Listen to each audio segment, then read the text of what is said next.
आज 9 मई 2026 है, दिन है सैटरडे का। फिर से बात करूंगा स्टॉक की, क्योंकि इस चैनल में सिर्फ और सिर्फ स्टॉक की ही बातें होती हैं। आज मैं एक ऐसे कंपनी के बारे में आपको बताने वाला हूं, जिसके बारे में ब्रोकरेज फर्म आईसीआईसीआई सिक्योरिटीज ने कहा है कि आने वाले कुछ दिनों या महीनों में इस कंपनी के शेयर प्राइस में 21% की वृद्धि हो सकती है। इसका रीजन ये बताया गया है कि कंपनी ने जनवरी से लेकर मार्च तक 15.7 अरब रुपए का लोन बांटा है, और जो आईसीआईसीआई सिक्योरिटीज है उसने इस कंपनी के शेयर को बाय रेटिंग दी है। ये वीडियो सिर्फ एजुकेशनल पर्पज है, ना मैं कोई भी स्टॉक खरीदने की सलाह देता हूँ और ना ही बेचने की। तो मैं आज बात कर रहा हूँ होम फर्स्ट फाइनेंस कंपनी के बारे में। ये कंपनी हाउसिंग फाइनेंस कंपनी है, यानी कि लोन देती है घर खरीदने के लिए, प्रॉपर्टी खरीदने के लिए। आज की बात करूं तो लास्ट फ्राइडे को इस कंपनी का शेयर प्राइस था 1200 रुपीज का, और लास्ट फ्राइडे को इस कंपनी के शेयर में गिरावट देखने को मिली, जो कि 1.41% की।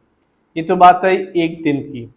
यदि मैं एक साल को देखूं इस कंपनी के रिटर्न को, यानी कि होम फर्स्ट फाइनेंस कंपनी, तो कंपनी ने अपने शेयर होल्डर्स को ना ही माला माल किया और ना ही निराश किया।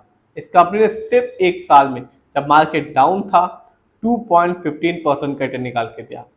यानी आज से ठीक एक साल पहले इस कंपनी का शेयर प्राइस था 1181 रुपीज का, जो आज के दिन है 1200 रुपए का। तो एक साल पहले जिसने इस कंपनी में पैसा लगाया उसे वैसा रिटर्न देखने को नहीं मिला, लेकिन 5 साल में इस कंपनी ने अपने शेयर होल्डर्स को बिल्कुल भी निराश नहीं किया रिटर्न के मामले में। सिर्फ 5 साल में इस कंपनी ने 133% का रिटर्न निकाल के दिया।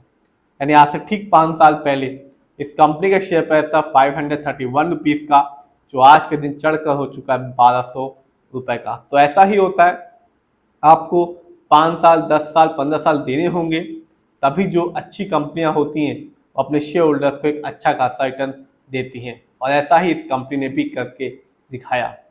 आपको बता चुका हूँ लेटेस्ट अपडेट कि जो ब्रोकरेज फर्म है आईसीआईसीआई सिक्योरिटीज, उसने इस कंपनी के शेयर को बाय रेटिंग दी है, और कहा जा रहा है कि आने वाले कुछ दिनों या महीनों में इस कंपनी के शेयर प्राइस में 21% की बढ़ोतरी हो सकती है।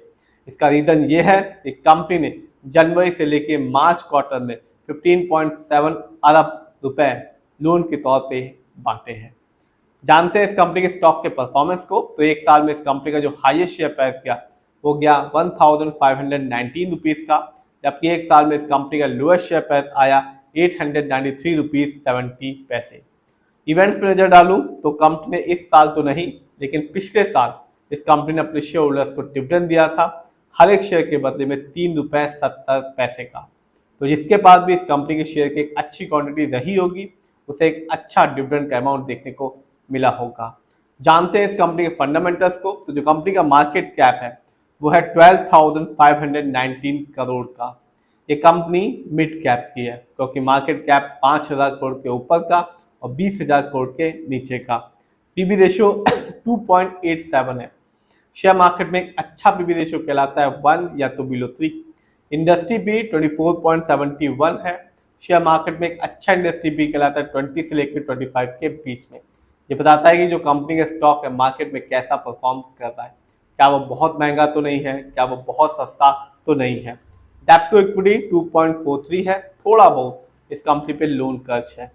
आरओई 12.40%, अच्छा खासा है, ना तो बहुत ज़्यादा है ना ही बहुत कम है, क्योंकि शेयर मार्केट में एक अच्छा आरओई कहलाता है 15% से लेकर 20% के बीच में। ये बताता है कि जो कंपनी है वो शेयर होल्डर्स के पैसे को कैसे इस्तेमाल कर रही है। सही से करती है तो फ्यूचर में चल के एक अच्छा रिटर्न देखने को मिलता है। यदि कंपनी सही से पैसे को इस्तेमाल नहीं कर पाती, सही प्रोजेक्ट में नहीं लगा पाती, तो रिटर्न पाने की जो पॉसिबिलिटीज होती है वो कम हो जाती है। इस कंपनी का ईपीएस है 51.80। शेयर मार्केट में एक अच्छा ईपीएस कहलाता है 80 और उससे ज़्यादा का। ये बताता है कि कंपनी ने लास्ट 12 महीने में कितना कमाया। डिविडेंड यील्ड 0.43% है। शेयर मार्केट में एक अच्छा डिविडेंड यील्ड कहलाता है 2% से लेकर 6% के बीच में। हाई डिविडेंड यील्ड अच्छा माना जाता है। जानते हैं इस कंपनी के फाइनेंशियल कंडीशन को। तो मार्च क्वार्टर में इस कंपनी का जो रेवेन्यू था वो था 505 करोड़ का, जबकि 2025 में इस कंपनी का जो ईयरली रेवेन्यू था वो था 1539 करोड़ का। प्रॉफिट मार्च क्वार्टर में इस कंपनी का प्रॉफिट था 149 करोड़ का, जबकि 2025 में इस कंपनी का जो ईयरली प्रॉफिट था वो था 382 करोड़ का। नेटवर्थ, कंपनी का नेटवर्थ 2025 में था 2521 करोड़ का, जबकि 2024 में इस कंपनी का नेटवर्थ था 2121 करोड़ का। तो ये तो बात रही कंपनी के शेयर प्राइस की, फंडामेंटल की, फाइनेंशियल की और कंपनी के फंडामेंटल्स की। फाइनेंशियल को भी देख लिया हमने, जानते हैं किसका कितना पैसा इस कंपनी पे लगा हुआ है। तो FII यानी कि विदेशी निवेशक जिनका पैसा सबसे ज्यादा इस कंपनी में लगा हुआ है, 49.16% की जो होल्डिंग है वो सिर्फ विदेशी निवेशकों की है। म्यूचुअल फंड का पैसा इस कंपनी में लगा हुआ है 19.74% का। रिटेलर्स यानी कि हम लोग का पैसा इस कंपनी में लगा हुआ है 16.33% का। BII का पैसा इस कंपनी में लगा हुआ है 7.79% का, जबकि प्रमोटर यानी कि इस कंपनी के ओनर्स उनका पैसा इस कंपनी में लगा हुआ है 6.90% का। तो जो ब्रोकरेज फर्म है ICICI सिक्योरिटीज ने, उसने बाय रेटिंग दी है और कहा है कि आने वाले कुछ दिनों या महीनों में इस कंपनी के शेयर में 21% की बढ़ोतरी हो सकती है। इसका रीजन भी बताया गया है कि कंपनी ने अच्छा खासा लोन बांटा है।